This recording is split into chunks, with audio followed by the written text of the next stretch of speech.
안녕하세요. 오늘도 서연살롱을 찾아주셔서 감사합니다. 저는 혼자 살고 있는 돌싱 30대 후반 여자입니다. 이혼하고 혼자 사는 지금 비록 절 보는 시선들이 좋진 않지만 마음은 참 편합니다. 그도 그럴 것이 저의 결혼 생활이 참 악몽 같았었거든요. 남편은 저보다 4살 위인 대학 선배였어요. 자상하고 다정한 선배로 친해졌다가 연애 감정이 생겼습니다. 저는 졸업 후 바로 취직을 했고 남자친구는 1년 정도 백수로 지내다가 직원이 몇 명 없는 소기업에 취직을 했습니다. 사실 그때 결혼에 목을 메었던 것은 저였어요. 남편이 잘생기고 인기가 많은 사람이었거든요. 대학 시절에도 좋아하는 여자들이 많았고 저랑 사귄다고 하면 의아해하는 시선들도 많았어요. 그랬던지라 저는 남편을 붙들기 위해 결혼이 꼭 하고 싶었습니다. 남친은 제가 결혼 이야기를 꺼낼 때마다 시큰둥 했었어요. 지금 생각해보면 남자가 시큰둥한 결혼, 절대 하면 안 되는 것이었는데 말이에요. 남친의 별 볼 일 없는 반응에 지쳐가던 중에 어느 날 남편과 데이트를 하면서 서로 수입 내역에 대해 얘기하게 됐어요. 남친은 당시에 너무 작은 중소기업을 다니는지라 저보다 벌이가 적었어요. 남친은 저도 비슷한 벌이일 거라고 지레 짐작했던 것 같더라고요. 저는 나름대로 그 분야에서 알아주는 자격증도 있고 남친보다는 회사 내에서의 대우나 급여가 훨씬 좋았죠. 저희 회사가 규모도 컸고요. 제가 급여에 대해 얘기하니 남친은 눈이 휘둥그레지며 놀라더라고요. 그날부터 남친은 부쩍 결혼 얘기를 자주 꺼내더라고요. 생각해보면 제 벌이가 괜찮으니 결혼 얘기를 한 것인데 저는 남친이 드디어 결혼 생각이 들었나 하고 어리석은 착각에 빠져 지냈었죠. 어쨌든 그 당시에는 둘의 마음이 맞아 결혼까지 진행을 시켰습니다. 저희 집에선 제가 좋다는 남자인지라 특별히 반대하지 않으셨고 남친의 어머니께서도 저한테 잘해주셨어요. 남친은 어렸을 때 아버지가 돌아가시고 홀어머니 밑에서 외아들로 자랐더라고요. 처음에는 이런 사정을 듣고 걱정이 좀 됐어요. 홀어머니의 외아들 하면 이미지가 좀 그렇잖아요. 시집살이도 있을 것 같고요. 저희 부모님도 이 점을 걱정하셨지만 어머님을 만나 뵙고 나니 쿨하신 스타일 같아서 마음을 놨어요. 그래서 저희의 결혼 준비는 착착 진행이 되었습니다. 그때만 해도 그게 불행의 시작일 줄은 전혀 생각 못했었어요. 결혼 2주 전 문제가 터졌습니다. 남친이 제 차에 핸드폰을 놓고 갔더군요. 핸드폰을 찾을까봐 시어머니께 연락을 드려놓고 그냥 무심코 핸드폰을 보았는데 비밀번호로 잠겨 있더라고요. 갑자기 궁금해졌어요. 원래 잠금이 있는 핸드폰이 아니었던 것 같은데 왜 갑자기 잠금을 해놓았는지 의심스러워졌어요. 저희는 아이디랑 비밀번호도 서로 대충 알고 있었던지라 익숙한 번호 몇 개를 쳐보니까 하나가 맞아 떨어지더라고요. 그렇게 핸드폰을 열고 보았을 때 저는 제 눈을 믿을 수가 없었습니다. 남친은 어떤 여자와 연락을 주고받으면서 연애를 하고 있었던 것이었죠. 대화 내용으로는 그 여자는 남친이 곧 결혼할 것이라는 건 전혀 모르는 것 같았어요. 게임에서 만난 듯 게임 얘기를 많이 했어요. 부들부들 떨면서 핸드폰을 한참을 들여다봤습니다. 그 여자랑 실제로 만나서 찍은 사진들이 있었죠. 참 다정해 보였고요. 그리고 자기야 사랑해 등등 둘은 누가 봐도 연인 사이였습니다. 잠시 후 시어머님께 연락을 받은 남친이 핸드폰을 찾으러 왔을 때 따귀를 때리면서 핸드폰을 던졌습니다. 제가 보고 있던 화면을 본 남자친구는 얼굴이 새하얘지더군요. 언제까지 날 속이려고 했던 거야? 결혼해서도 총각행세를 하고 다니려고 했어? 이제 결혼이 2주밖에 안 남았는데 어떻게 이런 짓을 할 수가 있어? 제가 소리를 지르자 남친은 무릎을 꿇고 빌기 시작했어요. 눈물까지 흘리면서 변명한 내용은 이러했습니다. 남자들 그런 거 있어. 넌 모르겠지만 결혼 전에 괜히 우울하고 내 자유는 이렇게 끝나나 싶고 그런 거. 그래서 잠깐 게임에서 만난 여자랑 좀 놀았던 거야. 오래 만난 사이도 아니고 그냥 잠깐 놀다가 정리하려고 했어. 제발 믿어줘. 그날 집에 와서 부모님 모르게 펑펑 울었죠. 결혼 2주 전에 이게 무슨 날벼락인가 싶었습니다. 당장 결혼을 취소하자니 후폭풍이 무서웠어요. 주변에 파운딱지가 붙는 것도 싫었고요. 결국 제가 제 무덤을 파고 만 거예요. 아무에게도 가족에게도 말하지 않고 결혼을 그대로 진행시켰습니다. 그때 그만두었어야 했는데요. 결혼은 했지만 신혼여행에 가서도 남편 꼴도 보기 싫더라고요. 냉랭하게 신혼여행 지내고 와서 신혼집에서 생각에 잠겼습니다. 평생 이렇게 살 거 아닌 이상 남편을 용서하고 받아주기로 했습니다.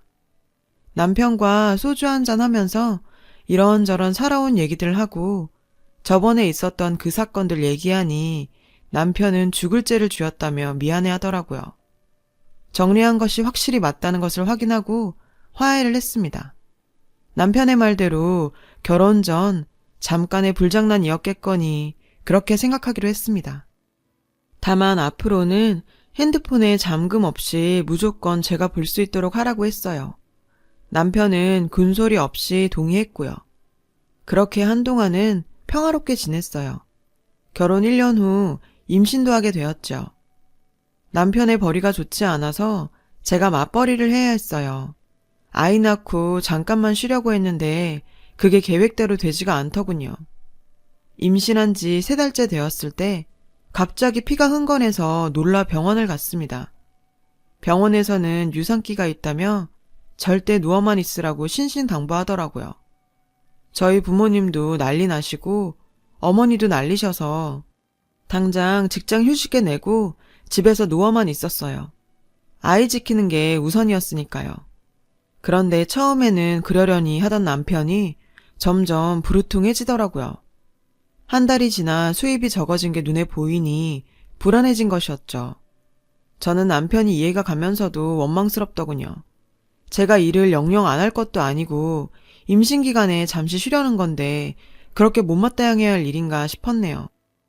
남편은 저보고 매일 어디 아파? 아픈 건 아니잖아. 이제 좀 슬슬 일해도 되지 않나? 라며 은근히 압박을 넣었습니다. 저는 아이를 지키라는 부모님들과 일을 하길 원하는 남편 사이에서 난감하기만 했어요. 어쨌든 쉬면서 지내면서 병원을 오가고 검사들을 많이 받았어요. 병원에서는 이제 좀 안심해도 된다면서 조금씩 활동을 하면서 지내라고 하더군요. 일 같은 무리한 일은 절대 금물이지만 가벼운 활동은 괜찮다고요. 그래서 그날 집에 와서 오랜만에 남편의 오래된 옷들을 좀 정리하기로 마음먹었어요. 장롱에서 낡은 코트 몇 벌 꺼내서 버리려는데 코트 주머니가 상당히 묵직하더라고요. 의아해서 주머니를 뒤졌는데 핸드폰이 나왔습니다. 그 핸드폰은 누가 봐도 예전 것은 아니었고 최근까지 쓰고 있는 것이 분명해 보였어요. 손이 덜덜 떨렸죠. 설마 하면서 핸드폰을 보았을 때 저는 다시 좌절할 수밖에 없었습니다. 이번에는 남편이 저 말고 다른 여자들과 놀아난 정황이 핸드폰 안에 있었죠. 원래 핸드폰은 저에게 보여주는 용도로 쓰고 다른 핸드폰을 옷 속에 숨겨놓고 바람 피우는 용도로 썼던 것이었어요. 저는 지독한 배신감에 펑펑 울었습니다. 임신까지 한 아내를 두고 어쩜 이럴 수가 있는지 남편이 죽도록 믿고 원망스러웠어요. 파혼 생각은 못했던 제가 그때는 이혼 생각이 들더군요. 무슨 정신이었는지 기억도 안 나지만 그 증거들을 전부 제 핸드폰으로 찍어 보관해 놓았습니다. 그렇게 몇 시간을 이것저것 뒤지고 찍어놓고 난리를 쳤는데 어느 순간 아래로 피가 뚝뚝 떨어지더라고요. 다급히 병원에 갔고 의사가 깜짝 놀라서 저를 다른 환자들보다 먼저 초음파를 봐줬어요.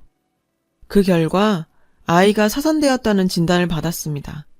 남편의 바람, 아이의 유산, 그 모든 일이 하루에 일어난 것이 믿어지지가 않았지만 그게 현실이었어요. 일단 수술을 해야 했어요. 수술하고 몸조리하고 집에 올 때까지 남편에게는 한마디 말도 안 했습니다. 남편은 제가 몸이 안 좋아서 그렇겠거니 여겼나 봐요. 별로 궁금해하지도 않더라고요.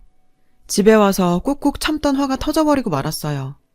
남편의 바람을 추궁하고 핸드폰을 전부 봤다고 말했습니다. 남편은 이번에도 빌기 시작했어요. 미안해.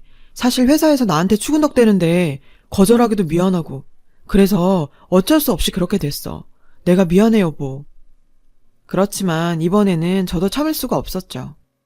저는 당장 전화를 걸어 시댁으로 간다고 얘기하고 남편과 함께 어머니께 찾아갔어요. 시어머니는 유산을 하고 나서 몸조리해야 할 제가 오니 뭔 일이 있긴 있나 보다 짐작하신 것 같았습니다. 어머님께 그동안 남편이 저질렀던 짓을 모두 얘기했습니다. 어머니도 아셔야 할 일이라 생각했어요. 아들 일이잖아요. 결혼 전 바람부터 시작해서 제가 임신 중에도 다른 여자랑 놀아나면서 핸드폰도 2개씩 갖고 다녔던 것 전부 얘기했습니다. 그런 말 있잖아요. 며느리도 자식이라고요. 제가 물론 결혼한 지 얼마 되지는 않았지만 남편이랑 같이 살기로 약속했고 남편의 아이도 가졌었고 시어머니가 아무리 자기 자식이 먼저라고 해도 이런 경우에는 제 편을 들어줄 줄 알았어요. 그런데 제가 예상했던 반응과는 정반대의 반응을 보이더군요. 평소에 쿨한 척은 혼자 다 하시던 어머니가 버럭 고함을 지르셨어요. 예, 너는 남자가 집에서 가만히 살림이나 하라는 거니 뭐니?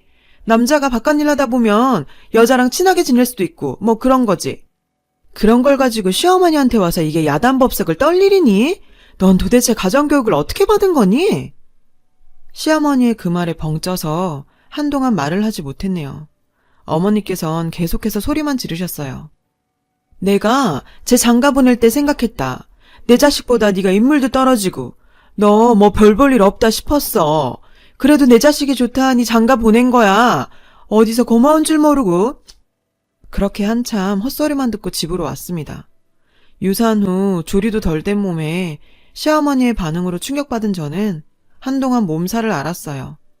남편은 그날부터 저한테 굉장히 쌀쌀맞게 굴고 바람핀 것에 대해서는 전혀 미안해하지 않았어요. 시어머니의 그런 모습에 굉장히 의기양양한 것 같더라고요.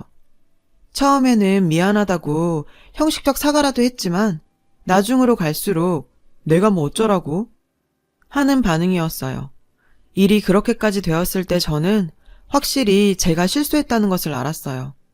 이 남자랑 결혼한 것부터가 실수였고 시어머니에게 바람핀 것에 대해 말한 것도 실수였고 그냥 결혼 생활의 모든 것이 다 실수였던 거죠. 그 실수를 어떻게 돌이킬까 곰곰이 생각했습니다. 일단 재취업을 하기로 결정짓고 이력서를 넣는 등 구직 활동을 하면서 이혼 절차에 대해서도 알아보고 다녔어요. 남편과는 당장은 아니어도 계속 살 수는 없다는 생각이었죠. 생각보다 이혼이 간단하진 않더라고요. 이혼에 대해 진지하게 생각하던 중 어느 회사로부터 취업 제안을 받았고 당장 면접을 보고 회사에 나가기 시작했어요. 회사를 다니면서 돈도 모으고 이혼 준비도 차근차근 하고 있을 때 저에게 놀라운 일 하나가 생겼습니다. 웬 여자가 저를 찾아온 것이었죠. 회사를 퇴근하는데 멀리서 저를 알아보더니 다가와서 악수를 하고 인사를 하더라고요. 그 얼굴이 어딘가 익숙해 보였습니다. 황당하게도 그 여자는 제 남편과 바람을 피우는 상대였죠. 저번에 핸드폰에 찍혀있던 셀카의 얼굴이 딱 떠오르더라고요. 저는 어이가 없어서 헛웃음을 지으면서 그 여자랑 일단 카페로 갔습니다. 그 여자는 카페에서 먼저 음료를 시키고 제가 마실 음료도 시키더라고요.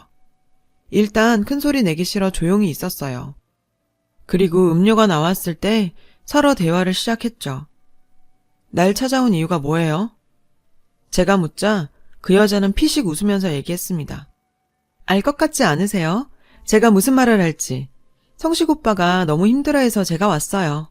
성식 오빠는 와이프한테 도저히 말을 못하겠다고 그래서요. 제가 전해드리려고요. 무슨 얘긴데요? 뜸들이지 말고 본론만 얘기해요. 이혼해주세요. 성식 오빠랑 저랑 결혼하고 싶어요. 애정 없는 결혼 생활 계속하는 거 의미 없잖아요? 성식 오빠 말로는 어차피 그쪽도 이혼 생각 하고 있다는 것 같은데. 물론 제가 이혼을 염두에 뒀고 남편에게 냉랭했던 것도 사실이었죠. 그래도 상간녀가 제게 이혼을 강요하니 참 제 꼴이 웃기더군요.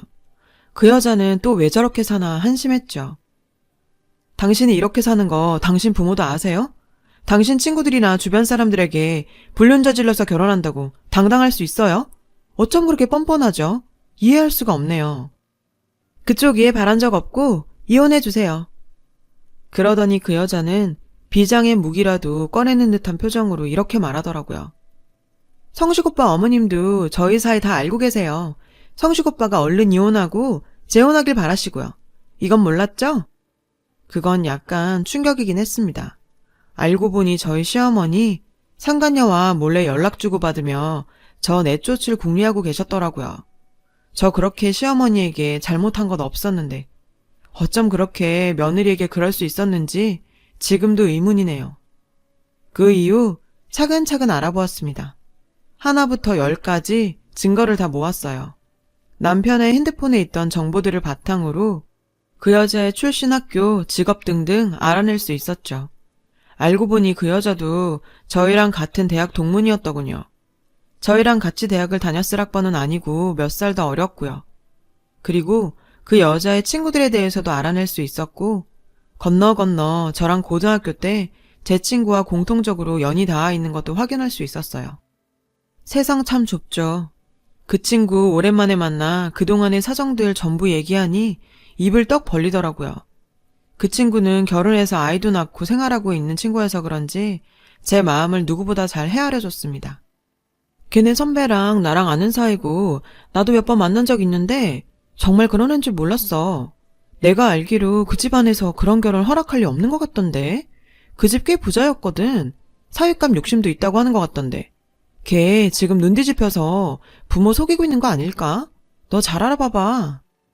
하루는 남편에게 친절하게 굴면서 술을 잔뜩 먹였어요. 비록 사이가 나빠질 대로 나빠졌지만 제가 잘해주니까 기분은 좋은지 술을 먹고 뻗더라고요. 핸드폰 잠가놨지만 지문인식으로 풀어버렸어요. 이제는 다른 핸드폰 쓰지도 않고 그 여자랑 원래 핸드폰으로 연락하고 있더라고요. 카톡 내용은 대충 이러했어요. 엄마는 이미 다 설득됐어. 저 여자만 이혼해서 순순히 나가면 우리 바로 결혼식 올릴 수 있어. 자기 모아둔 돈은 좀 있댔지? 응 오빠 당연하지. 내가 벌어둔 돈도 있고 우리 부모님도 당연히 도와주시지. 근데 오빠 비밀은 꼭 지켜야 해. 오빠 결혼했던 거 아직 엄마 아빠 모르시니까 내가 나중에 잘 말씀드릴게. 지들만의 사랑에 미친 그들은 야무지게 여자 쪽 부모 속이고 결혼해서 행복하게 살 생각에 빠져있더군요. 남편은 뻔하죠. 그 여자 쪽에 돈 좀 있는 것 같으니 그거에 빌붙으려는 거였어요. 예전에 제가 벌이가 괜찮으니 결혼했던 것처럼요. 반반한 얼굴 하나로 여러 여자 인생 망친다 싶었네요. 같은 여자로서 구렁텅이에 들어갈 상간녀에게 기회를 줄까 생각도 했지만 저도 당한 게 있는데 그런 아량이 베풀어지지 않더라고요. 저는 일단 증거를 전부 수집하고 남편과 이혼을 했습니다. 남편은 제가 순순히 이혼해주니 고마운지 위자료 명목으로 1,000만 원을 쥐어주고 불이 나게 갔습니다. 아마 상간녀가 준 돈 같았어요. 더러운 돈 받기도 싫었지만 돈은 죄가 없으니 통장에 넣어뒀어요. 이혼이 마무리되고 친구에게 그들의 결혼 소식을 곧 들을 수 있었어요. 친구는 저에게 이렇게 말했습니다. 그 집에서 사윗간 욕심 제법 있었는데 별 볼 일 없는 이 전 남편 엄청 반대한 것 같더라. 아마 이혼한 것도 알려지긴 했던 모양이야. 한바탕 난리 났다던데? 친구가 전해준 청첩장을 고이 가지고 집에 와서 복수극을 준비했습니다. 저도 순순히 물러나긴 싫었거든요. 저한테 지독한 상처를 준 전 남편, 시어머니 모두 복수하고 싶었습니다. 대망의 결혼식 날 결혼식에 몰래 갔었죠. 남편은 싱글벙글 웃으며 저와 결혼했을 때처럼 손님들을 맞이하고 있더라고요. 상간녀 가족들은 죽상이 되어 있었고요. 이웃남에 별 볼 일 없는 사위 보는 게 싫었나 봐요. 손님 맞는 시간이 끝나고 결혼식이 시작되었고 화촉점화를 하고 신랑 신부 입장을 하는 시간이 되었을 때 저는 빠르게 식장 안으로 들어가 전단지를 돌렸습니다. 남편과 상간녀의 카톡 내용이 담긴 찌라시성의 전단지를 만들었었죠. 그걸 보면 둘의 관계가 잘 나와 있었어요. 저희 시어머니가 저를 내치려고 하고 상간녀를 새 며느리로 드리려고 했던 일들도요. 식장에다 쭉 전단지 뿌리니 금방 장내가 수근거리더라고요. 저는 회심의 미소를 지으면서 전 남편을 보고 있었죠. 전 남편은 상황 파악이 안 되어 싱글벙글 웃으면서 입장을 하더라고요. 신부가 입장을 해서 둘이 나란히 섰을 때 저는 제가 가져온 확성기를 통해 말했습니다. 제 목소리는 사회자 목소리를 덮고 식장에 쩌렁쩌렁 울렸죠. 안녕하세요. 결혼식 중 죄송합니다. 저는 김성식 군의 전 아내입니다. 여기까지만 말했는데도 장내가 웅성거리는 소리로 가득 찼습니다. 저는 그게 왠지 희열이더라고요. 상간녀는 저를 보며 고래고래 소리 지르고 저희 시어머니도 난리치셨지만 저는 상관하지 않고 계속 말했어요. 이런 소란 죄송합니다만 제가 너무 억울해서 이 자리에 이렇게 섰습니다. 저기 저 신랑 제 전 남편입니다. 신랑 어머니 자리에 계신 분 제 전 시어머니시고요. 남편과 시어머니 상간녀가 짜고 저 내쫓고 이 결혼식 올리는 겁니다. 가정 있는 유부남과 바람 피우고 본처 내쫓고 하는 결혼이 행복하기만 할 순 없잖아요. 여기 모인 하객분들께선 저 두 사람 얼굴 똑똑히 기억해 주세요. 불륜으로 맺어진 커플입니다. 행복하라고 축복받을 자격이 없습니다. 여기까지 말했을 때 웨딩홀 직원의 제재로 저는 쫓겨나고 말았습니다. 뒤쪽에선 상간녀 쪽 부모가 땅을 치고 우는 소리, 하객들이 웅성거리다가 밖으로 나오는 소리, 별의 별소리가 다 들리더군요. 그렇게 결혼식이 파토나고 얼마 후 소식을 들었습니다. 상간녀와 남편 모두 직장이며 친척들에게 전부 소문이 났고 일상생활이 마비되었다고요. 둘이 사는지는 모르겠지만 겉으로는 헤어진 것처럼 행동한다고 하더군요. 상간녀 쪽 부모님이 이를 갈며 남편을 원망한다고요. 사실 일 저지르면서 후폭풍이 두렵기도 했었는데 의외로 전 남편에게 욕설 섞인 전화 한 통 받은 거 외에는 별일이 없었네요. 남편은 무슨 방해죄로 저를 신고한다고 길길이 날뛰던데 저는 할 테면 해보라 했습니다. 그런 일로 징역을 살 리도 없을 뿐더러 설사 법의 심판을 받는다 해도 저는 당당하다고요. 제가 한 짓 아무도 손가락질할 사람 없다고요. 전 남편은 자기도 부끄러운 건 아는지 저를 신고하거나 하진 않았어요. 그 이후로 저는 계속 혼자 살고 있습니다. 이 일이 있었던 것도 꽤 오래전에 일이 되었고 지금은 다 잊고 평화롭게 살고 있어요. 가끔씩 그때 받았던 수모를 생각하면 우라가 치밀지만 지나간 일이거니 하면서 덤덤하게 살려고 해요. 어쨌든 나름으로 복수도 했으니까요. 전 남편의 소식은 궁금하지도 않고 이제는 오래되어 알 길이 없네요. 그 일 이후 시어머니도 망신살이 뻗쳐서 원래 살던 거처도 옮기셨어요. 어쨌든 지나간 일, 이제는 다 잊고 살고 있어요. 최근에는 썸 타는 남자도 생겼는데 2번 결혼 굳이 하고 싶진 않네요. 이렇게 즐기면서 살다가 가도 괜찮을 것 같습니다. 제 이야기를 들어주신 여러분 모두 따뜻한 하루 보내시길 바랍니다. 여러분, 사연 댓글에 응원과 현명한 조언 부탁드려요. 좋아요와 구독은 저에게 큰 힘이 됩니다. 오늘도 좋은 일 가득하세요.